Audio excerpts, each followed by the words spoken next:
ادامه گفتارهای رادیوی فرهنگ.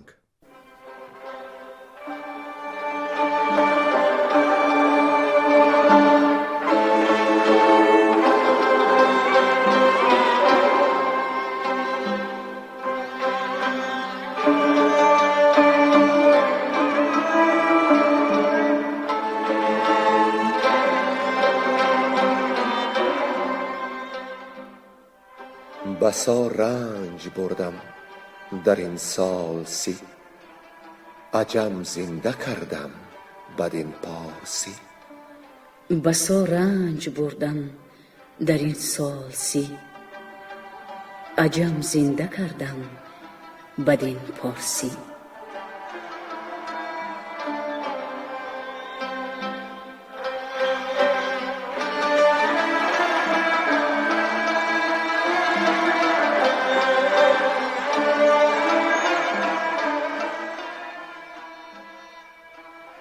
محفل ادبی به استقبال جشن هزاره شاهنامه بیزوال ابوالقاسم فردوسی. صدر محفل لایق شیرالی.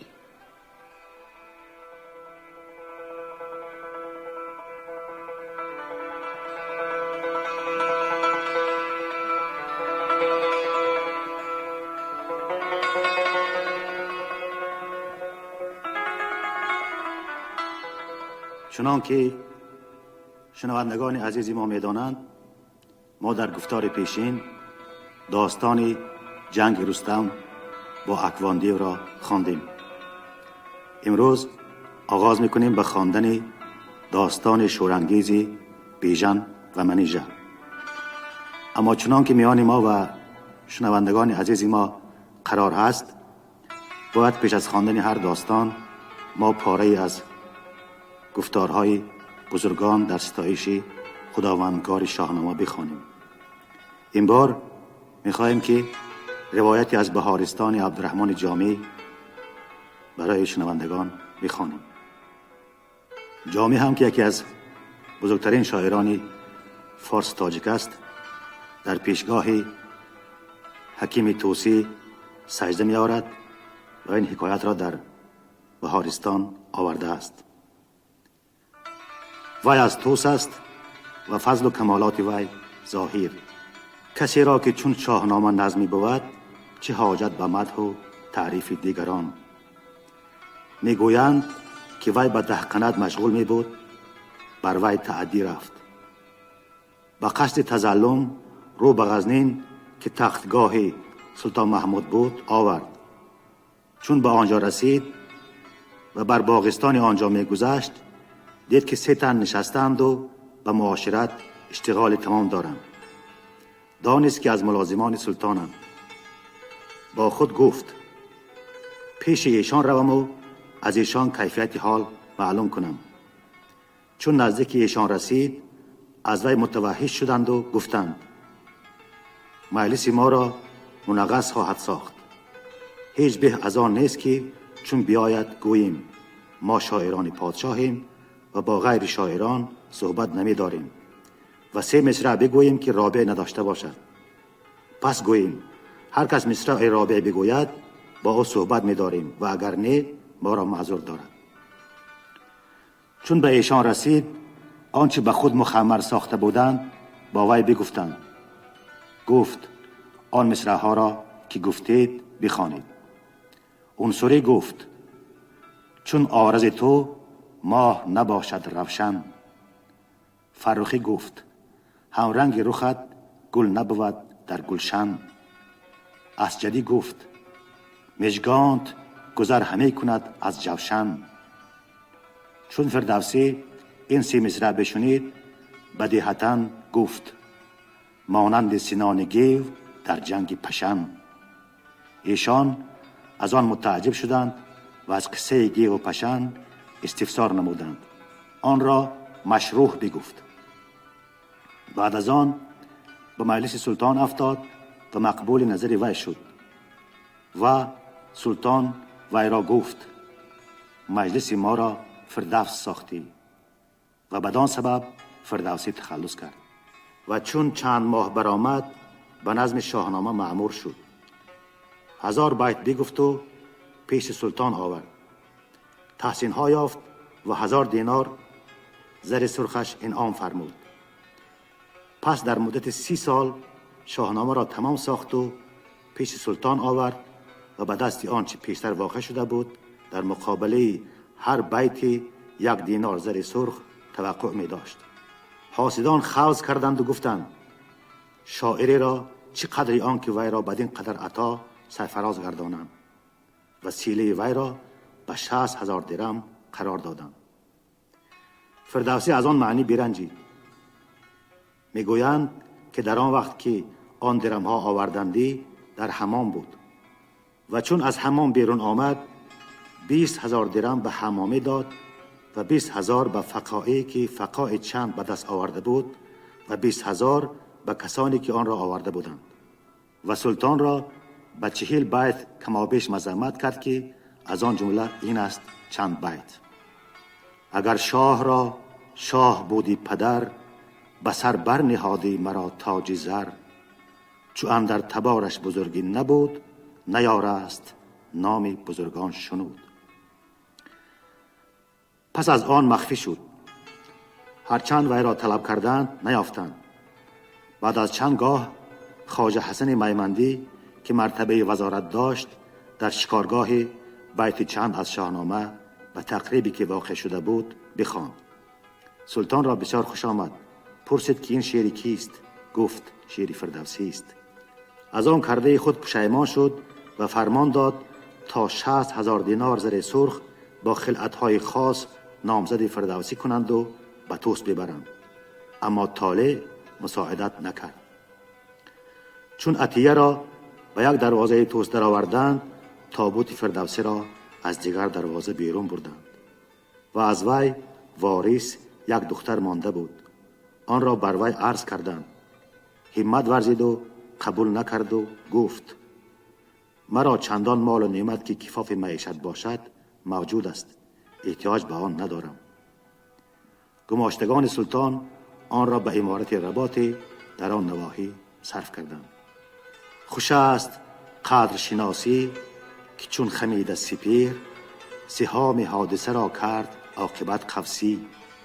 برفت شوکت محمود و در زمان نماند، جز این فسانه که نشناخت قدر فردوسی. و اینک آغاز داستان بیژن و منیژه. گویندگان ساربان، نظر یزدانی، گلنسا زمانی و کنینه.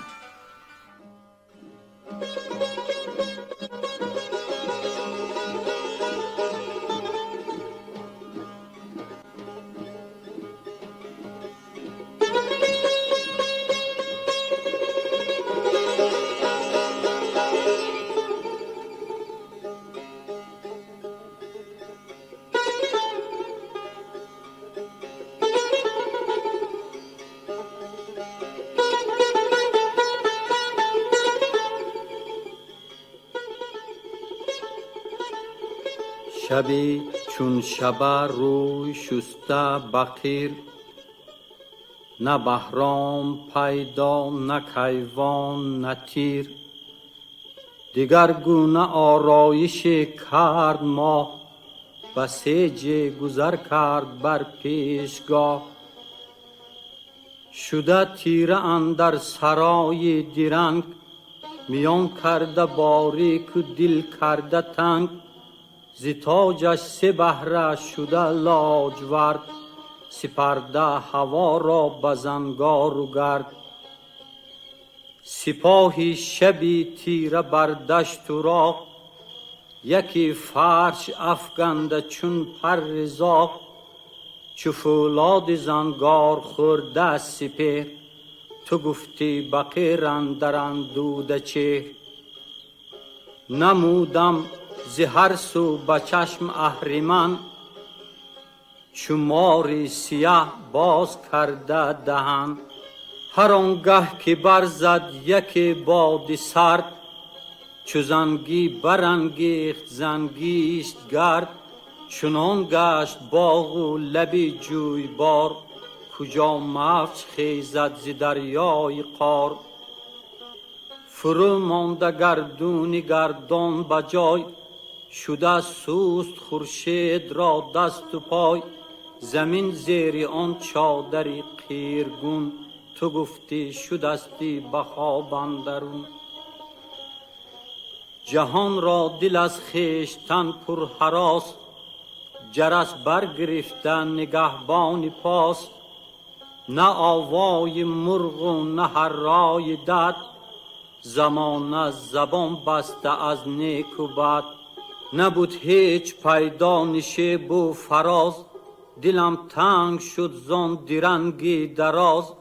در آن تنگی اندر بجستم ز جای، یکی مهربان بودم اندر سرای. خروشیدم و خواستم زو چراغ، در آمد بتی مهربانم به باغ.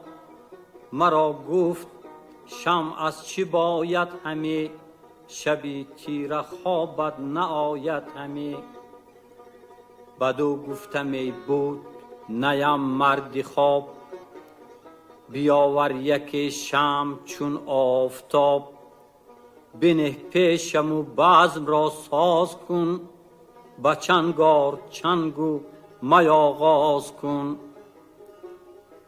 برفت آن بتی مهربانم زیبا، بیاورد رخشنده شمع و چراغ. می آورد و نار و ترنج و بهی، ز دوده یکی جام شاهنشهی.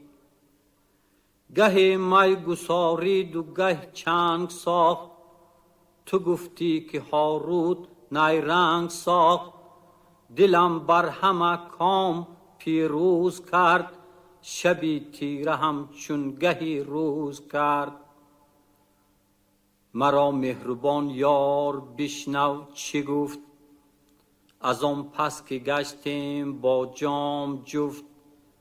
مرا گفت آن ماه خورشید چهر، که از جان تو شاد بادا سپهر. بپیمای می تا یک داستان، ز دفتر برات خوانم از باستان. که چون گوشت از گفت من یافت برخ، شگفت اندرو مانی از کار چرخ. پر از چاره و مهر و نیرنگ و جنگ، همه از دری مرد فرهنگ و سنگ. بدان سرو گفتم ای ماه روی، مرا امشب این داستان بازگوی. مرا گفت که از من سخن بشنوی، به شعراری از دفتری پهلوی. بگفتم بیاره مهی خوب چهر، بخوان داستان و بیفزای مهر. مگر طبع شوریده بگشایدم، شبی تیره زندیشه خواب آیدم.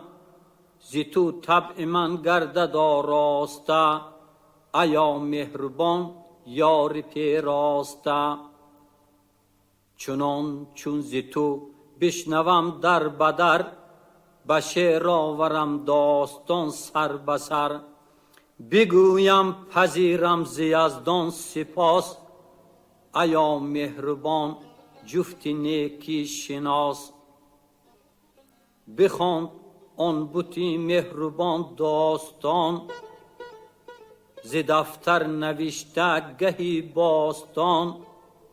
به گفتار شعرم کنون گوش دار، خرد یاد دار و به دل هوش دار.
دادخواهی ایرمانیان از خسرو.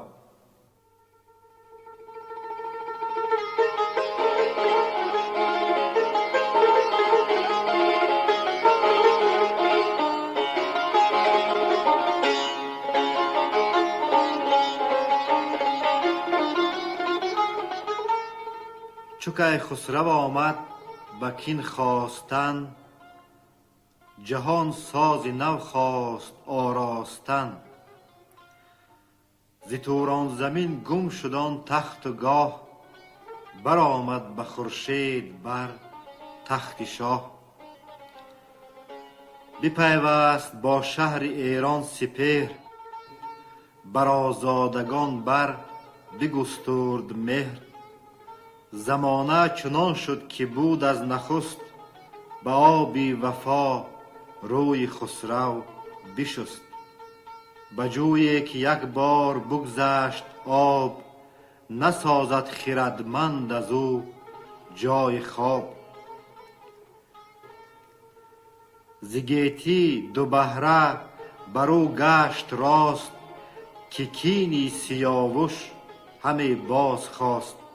به بگماز بنشست یک روز شاد، ز گردان لشکر همه کرد یاد. به دیبا بیاراسته گاه شاه، نهاده به سر بر ز گوهر کلاه.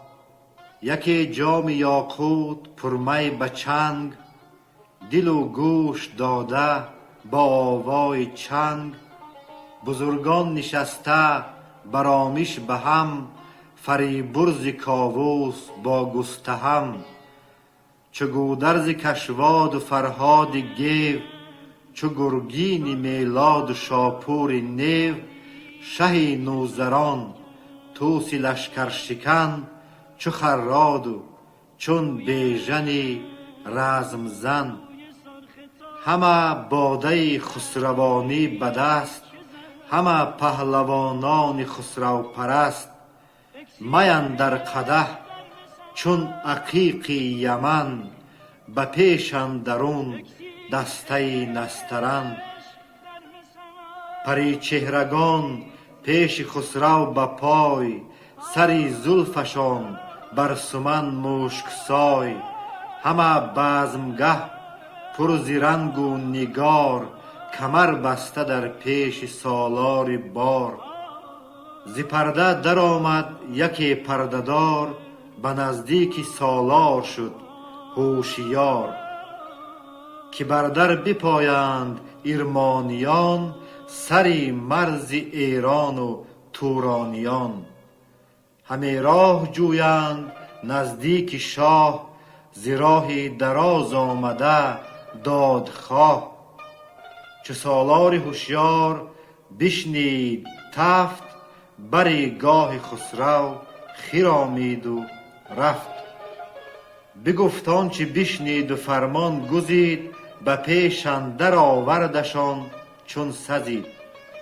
برفتند یکسر به نزدیک شاه، گریوان و گریان و فریادخواه. به کش کرده دست و زمین را بروی، برفتند زاری کنان پیش اوی. که ای شاه پیروز جاوید زی، که خود جاویدان زندگی را سزی. ز شهر بداد آمدستیم دور، که ایران از این روی و زان روی تور. کجا خان ایرمانش خوانند نام، ز ایرمانیان نزد خسرو پیام. انوشه بزی شاه تا جاویدان، به هر کشور دسترس بر بدان. به هر 7 کشور توی شهریار، ز هر بد تو باشی به هر شهر یار. سری مرز توران در شهر ماست، به یک روی از ایشان به ما بر بلاست. سوی شهر ایران یکی بیشه بود، که ما را بدان بیشه اندیشه بود. چه مایه بدان اندرون کشتزار، درخت برآور همه میوه‌دار. چراگاه ما بود و بنیاد ما. ایا شاه ایران بده داد ما. گراز آمد اکنون فزون از شمار، گرفتان همه بیشه و مرغزار. بدندان چو پیلان بتن همچو که، و زیشان شده شهر ایرمان ستوه. هم از چارپا و هم از کیشتمند، از ایشان به ما بر چی مایه گزند. درختان کشته که داریم یاد، بدندان بدو نیمه کردند شاد. نپاید بدندانشان سنگ سخت، مگرمان به یک بار برگشت بخت. چو بشنید گفتار فریاد خواه، به دردی دل اندر بپیچید شاه. بر ایشان ببخشود خسرو به درد، به گردان گردنکش آواز کرد. کز این نامداران و گردان من، کی جوید همه نام در انجمن. شود سوی آن بیشه خوک خورد، به نامی بزرگ و به ننگ و نبرد. ببرد سری آن گرازان به تیغ، ندارم از او گنج و گوهر دریغ. یکی خوان زرین بفرمود شاه، که بنهاد گنجور در پیشگاه. ز هر گونه گوهر بدو ریختند، همه یک به دیگر برآمیختند. 10 اسپ آوریدند زرین لگام، نهاده برو داغ کاووس نام. به دیبای رومی بیاراستند، پس از انجمن نامور خواستند. چنین گفت پس شهریار زمین، که ای نامداران با آفرین. کی داند یکی رنج من رنج خویش، وز آن پس کند گنج من گنج خویش. کس از انجمن هیچ پاسخ نداد، مگر بیژن گیو فرخ نژاد. نهاد از میان گوان پیش پای، ابر شاه کرد آفرین خدای. که جز تو مبیناد ایوان تو، به گیتی پراگنده فرمان تو. من آیم به فرمان بر این کار پیش، ز بهر تو دارم تن و جان خویش. چو بیژن چنین گفت گیو از کران، نگه کرد و آن کارش آمد گران. نخست آفرین کرد مر شاه را، به بیژن نمود آنگه راه را. به فرزند گفت این جوانی چراست، به نیروی خویش این گمانی چراست. جوان ارچه دانا بود با گهر، ابی آزمایش نگیرد هنر. بد و نیک هر گونه باید کشید، ز هر شور و تلخی بباید چشید. به راهی که هرگز نرفتی مپوی، بر شاه خیره مبر آب روی. ز گفتی پدر بیژن آشفت سخت، جوان مرد هوشیار بیدار بخت. چنین گفت کی باب پیروزگر، تو بر من به سستی گمان مبر. تو این گفته ها از من اندر پذیر، جوانم به کردار و در رای پیر. سری خوک را بگسلانم ز تن، منم بیژن گیو لشکر شکن. چو بیژن چنین گفت شد شاه شاد، بدو آفرین کرد و فرمانش داد. بدو گفت خسرو که ای پرهنر، همیشه توی پیش هر بد سپر. کسی را کجا چون تو کهتر بود، ز دشمن بترسد سبکسر بود. به گرگین میلاد گفت آنگهی، که بیژن به ایرمان نداند رهی. تو با او برو با ستور و نوند، همش راه بر باش و هم یارمند.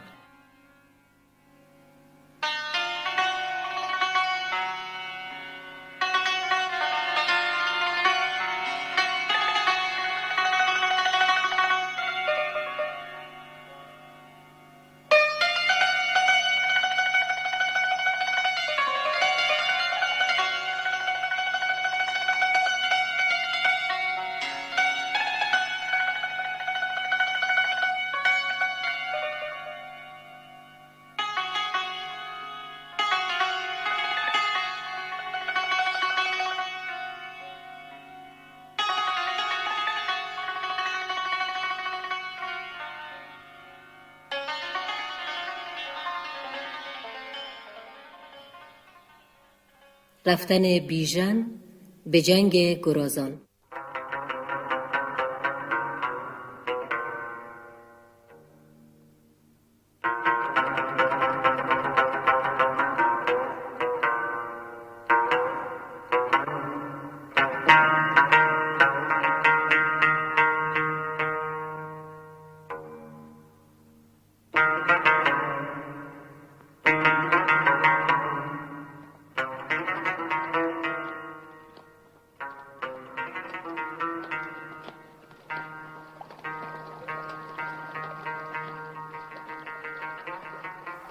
وزان پس بسیجید بیژن به راه، کمر بست و بنهاد بر سر کلاه. بیاورد گرگین میلاد را، هم آورد و هم روز فریاد را. برفت از در شاه با یوز و باز، به نخجیر کردن به راه دراز. همی رفت چون شیر کف افکنان، سر گور آهو ز تن برکنان. ز چنگال یوزان همه دشت قرم، دریده برو دل پر از داغ گرم.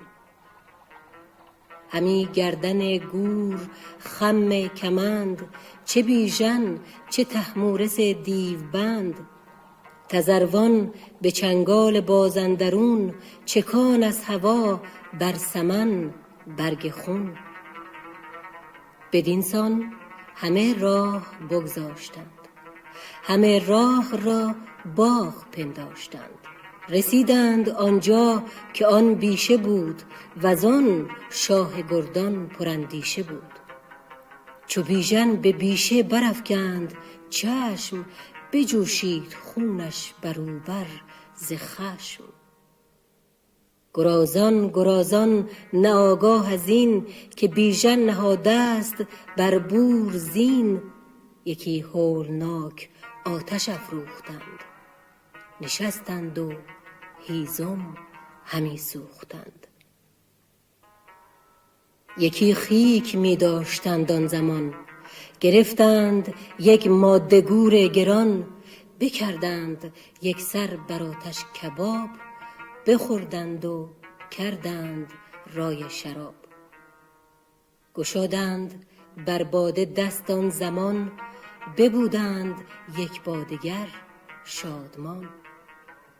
چو شد چهره بر هر دو تن پر شراب، طلب کرد گرگین یکی جای خواب. بدو گفت بیژن مرا خواب نیست، مخسب ای برادر زمانی بایست، که تا بیشتر کار محکم کنیم، دل شاه از این رنج بیغم کنیم. چو آمد به نزدیک بیشه فراز، همی جست هر سوی جنگ گراز. به گرگین میلاد گفت اندر آی، وگرنه به یک سو بپرداز جای. چو من با گراز اندر آیم به تیر، برو تا به نزدیک آن آبگیر.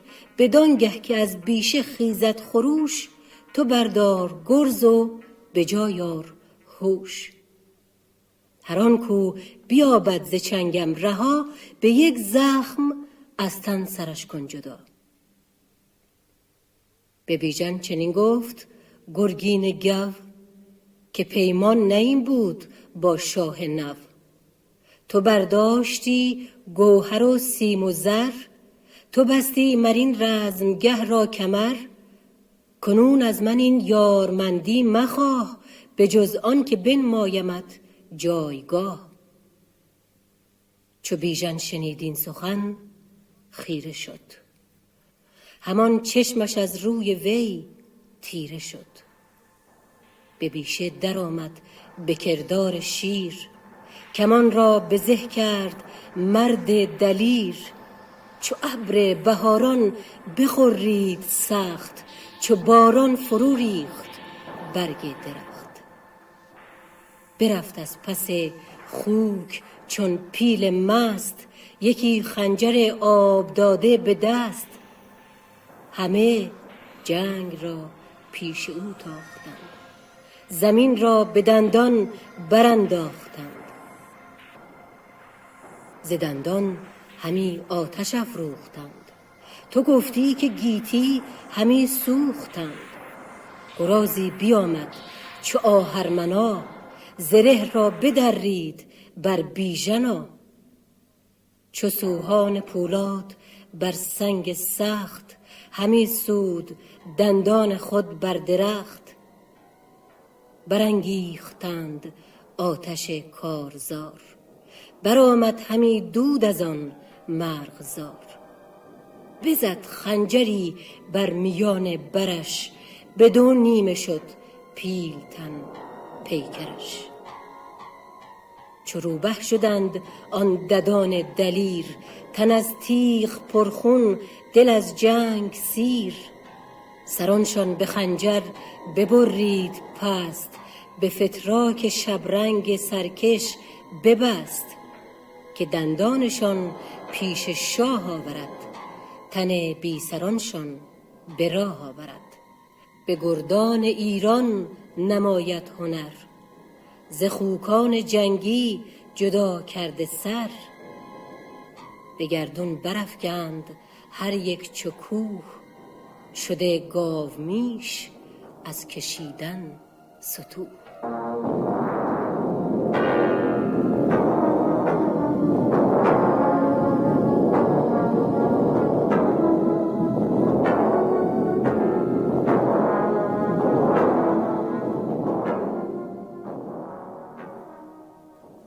فریب دادن گرگین بیژن را.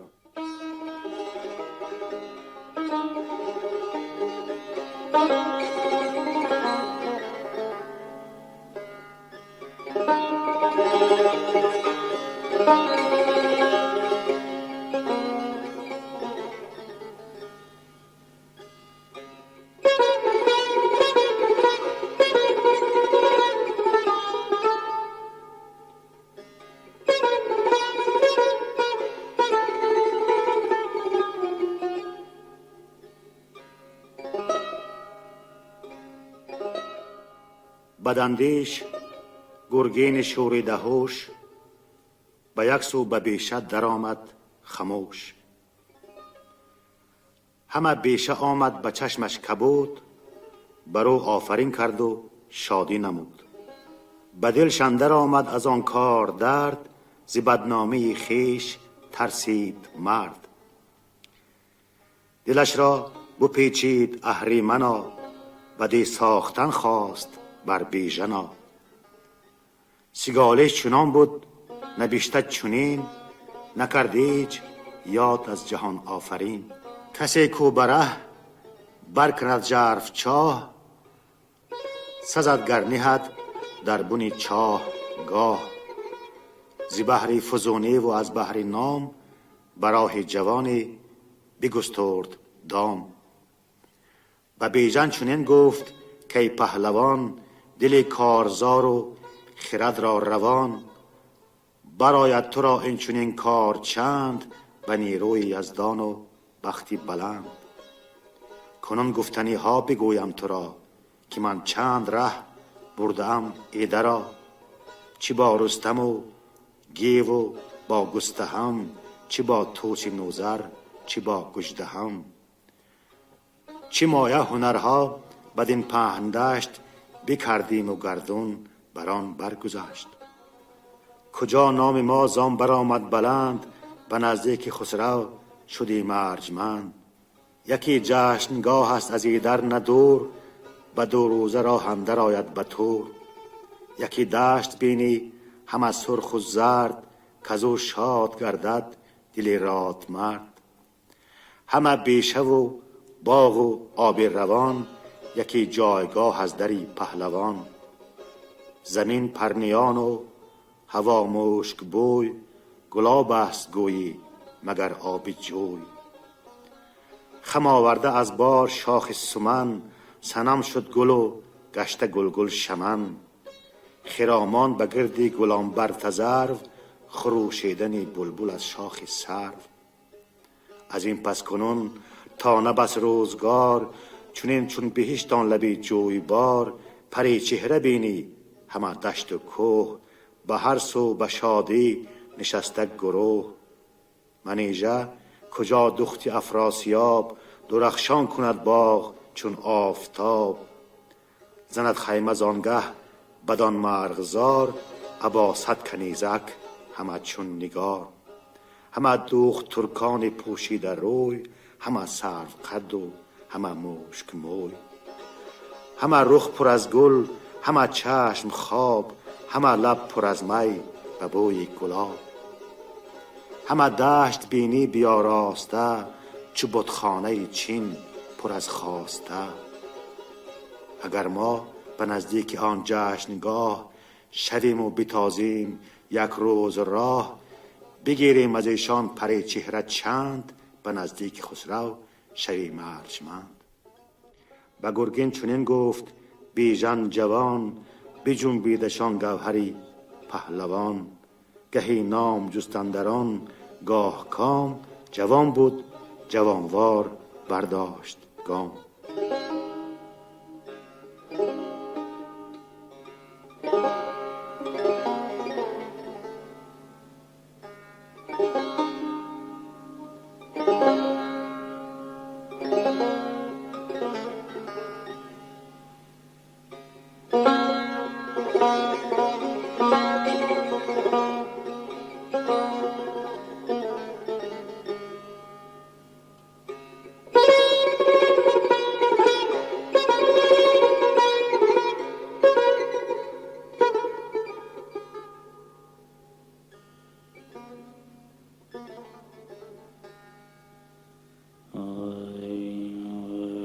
خوشان که از پا سر ندانند،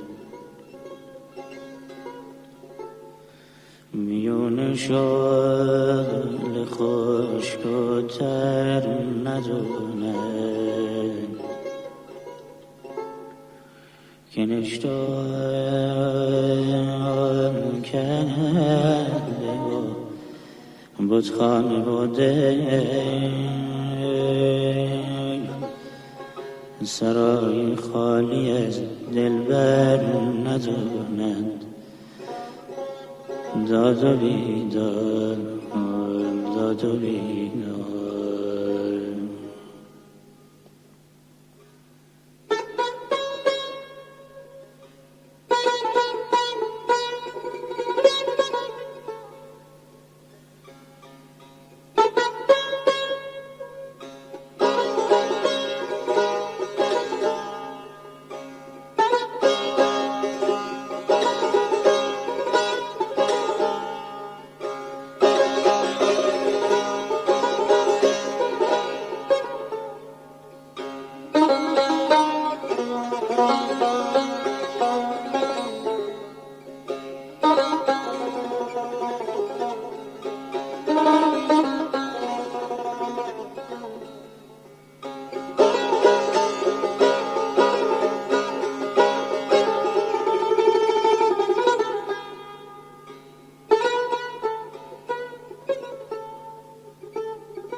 گلشن چو زندون به چشم،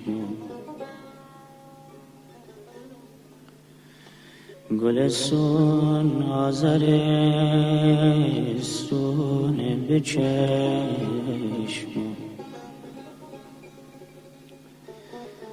به تو آرام را زندگانی، همه خواب پریشون به چشم.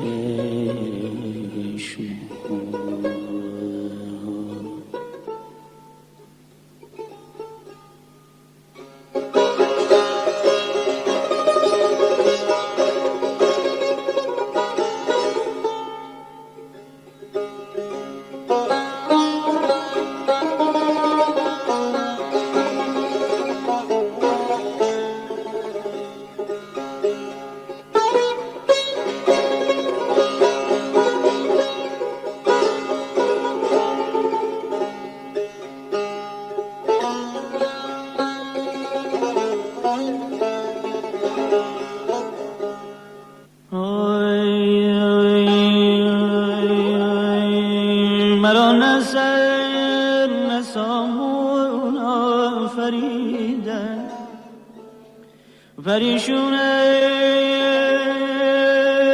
پریشون آفریدن،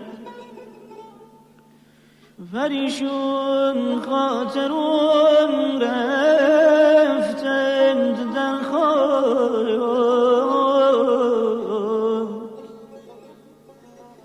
مرا از خاک ایشون آفریدند، مرا از خاک ایشون آفریدند.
شما محفل ادبی را به استقبال جشن هزاره شاهنامه ابوالقاسم فردوسی شنیدید.